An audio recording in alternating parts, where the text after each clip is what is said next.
couple of observations. I mentioned earlier that there's this simplistic perspective on the part of many observers that large incumbent corporations are at great risk and the startups will come and destroy their business. That's happening to some extent, but it's a much more nuanced picture than that. And as Carlos just pointed out, we need each other. We must join forces and figure out how we can work as an established enterprise like Peugeot with emerging enterprises creating the future in many different environments. That's a difficult translation between large established enterprises and startups. I urge each of you to spend some time at the Startup Zone over here to meet some of the entrepreneurs and technologists that are building this future and understand how other companies like Peugeot, like Flex, we'll hear from Mike McNamara later on today, are helping make that happen. Another quick observation, last week I was at the Cellular Technology Industry Association program in Las Vegas, CTIA, and it occurred to me that everyone's talking about the mobile phone as a platform for life management. It occurred to me I carry my mobile phone all the time, but cars carry me, and more important, they carry my children, ages 4 and 6. And I've got to tell you, as a father, I am so happy that it is likely, based on the efforts of people like Carlos and his business, that my 4 and 6-year-old will never have to drive a car. Thanks be to God. With that, I would like to introduce to you Chris Urmson, who is leading the self-driving car efforts from Google. Chris.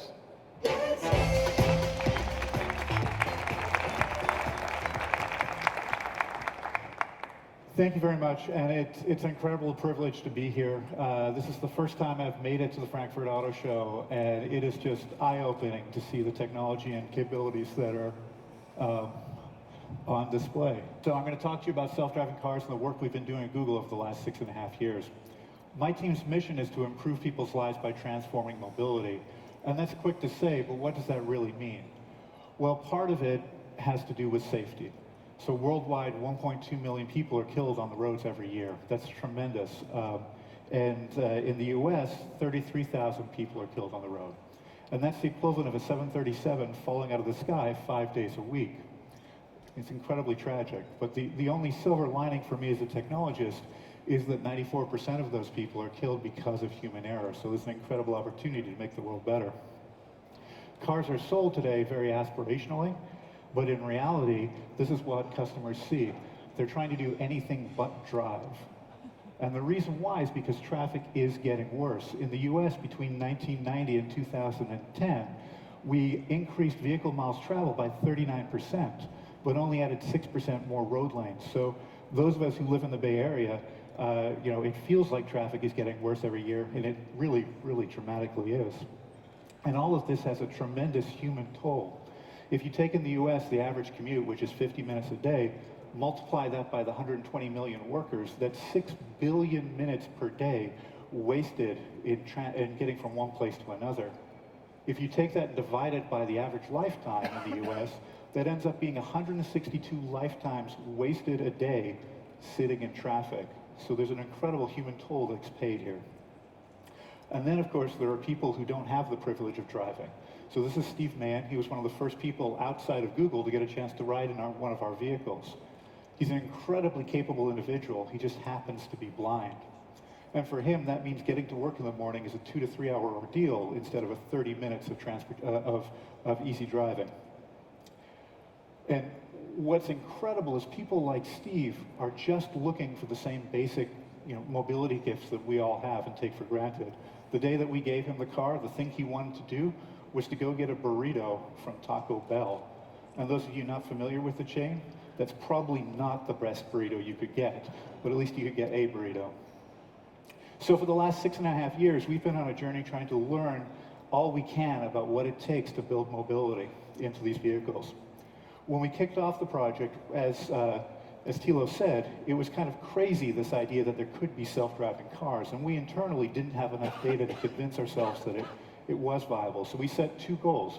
One was to drive 100,000 miles on public roads. The other was to drive 1,000 miles of really interesting roads. And that was to balance the engineer with the learning. So as an engineer, your job is to cheat. So if you want to go drive 100,000 miles of roads, you go get on a freeway and you drive at 65 miles an hour and cover that as quickly as possible. By covering 1,000 miles of interesting roads, like driving over all the Bay Bridges or driving down the Pacific Coast Highway, we got to experience interesting driving scenarios as well and learn from them. One of the technologies we developed during this period was the ability for the car to understand very precisely where it is. So in this video, the silver car is where it truly is, the white box is where GPS says it is, and that would have been a very bad day. But because the car is able to see what's in the environment around it in the moment and have a map ahead of time, it's able to align the two and get itself precisely located, even in situations where GPS is incredibly off. So after about 2 years, we completed the 2 challenges we'd set out for ourselves, and we decided to focus on what we thought would be the first viable application, and that was freeway driving.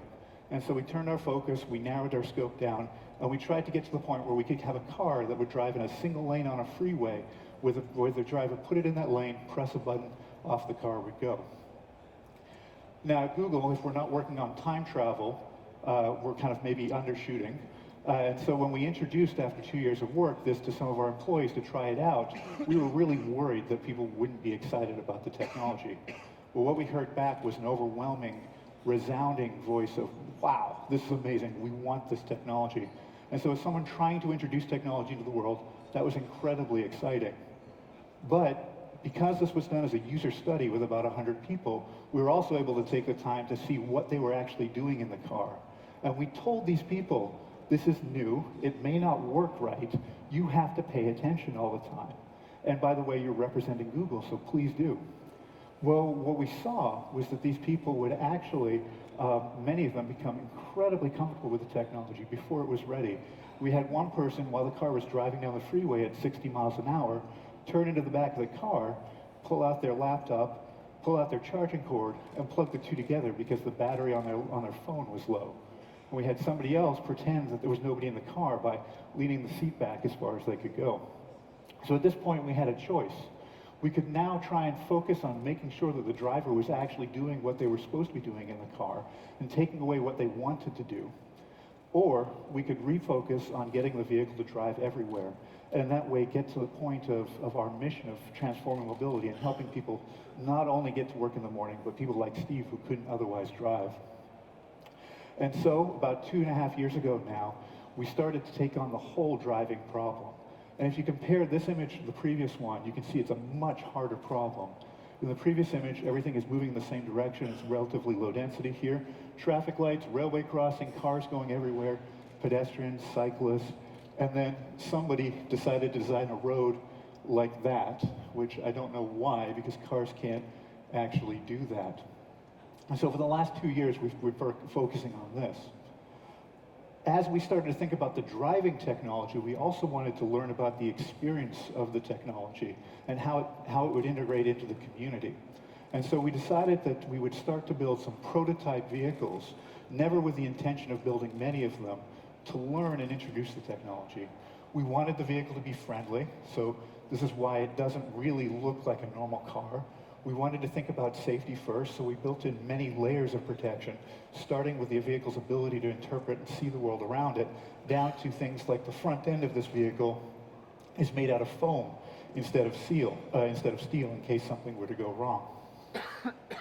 Of course, we couldn't do this alone. We actually reached out into the automotive community and found the right partners for us to learn from during this phase, including many important German companies like Continental, Bosch, what was that FLS, and Fremo.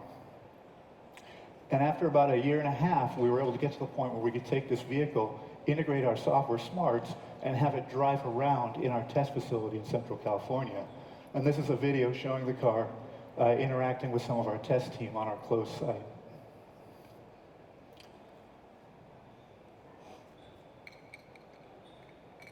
Now the question is, how does this all work? Well, it starts out by the car understanding roughly where it is in the world, and then matching it with that map I talked about earlier. So here the car knows there's an intersection coming up. It then overlays what it sees in the moment. So the purple boxes here are other vehicles. The red box is a car, or is a bicycle. And up in the top, we can see some orange cones where the car understands that there's construction. Now, it's nice to know what's happening in the moment, but the car also needs to understand what's going to happen. So in this case, it can predict that the lane in front of this pickup truck, where the green dot is at the top, is closed. So the pickup truck is going to make a left lane change, and it can slow down preemptively to make space for it. But it can't just predict that one vehicle, it has to predict all of them. So here, about 10 to 20 times per second, the car is anticipating all of the other vehicles around it, how they're going to behave. Then it has to figure out what it's going to do. And so here, the green carpet is the trajectory the car is intending to take, and the green fences mark locations where other vehicles are affecting our speed. And then it just comes down to how hard you press the gas or the brake, and how do you turn the steering wheel to keep the car on the road. And this is what it looks like in action. So when we were driving on the freeway, the understanding of the world is very geometric. So the big truck to our right is a big box. The car slides to the left a little bit to get around it. It's quite a simple scene to understand. When the car moves into driving in neighborhoods, it looks much more complicated. So here you can see a swarm of cyclists around our vehicle, pedestrians, traffic going every which way, and the state of the traffic lights as well. It's a much more difficult problem. Once you have that licked, they go and move the road and put construction up. So here you can see the car has to react to the traffic cones in the road while still yielding appropriately to the traffic, merging and shifting around. And it has to have a semantic understanding. So in this case, the vehicle with the flashing lights you can see is a police car. So it's okay to slow down and cautiously pass that.